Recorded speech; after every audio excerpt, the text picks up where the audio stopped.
Good afternoon. Busy ang mama nyo ngayon. Sinamahan ko muna sa JS ng aking anak. Ayan, sinamahan ko magdala ng mga gamit niya. At ito na daw siya magme-makeup. O, ayan, nagme-makeup na siya. Ayan ang damit na gagamitin ng aking anak na mag-JS. At excited dahil first time niya mag-JS bago graduate. Ayan, nagme-makeup na siya. Sarili niyang makeup. So, hindi ko na pina-makeup. Magaling naman mag-makeup ang anak ko eh. Tingnan nga natin kung pasadong kanyang makeup. Get ready for the day. Ang ganda. Beautiful. Ayan. Sa lips. Hinalagyan na ng eyeliner sa lips. Basta yun. Lip liner. Lip liner pala. O, diba? Hindi marunong si mama.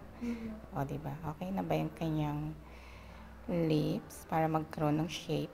Ayan, lalagay ng tinik mata. Buti pa siya magaling maglagay ng tinik mata. O, medyo nakabihis na. Nakaretouch na rin ng makeup. So, ayan yung hair niya. Ako nang nag-ayos sa hair. O, diba? Maganda. Parang princess. Yan ang gusto niya eh. O.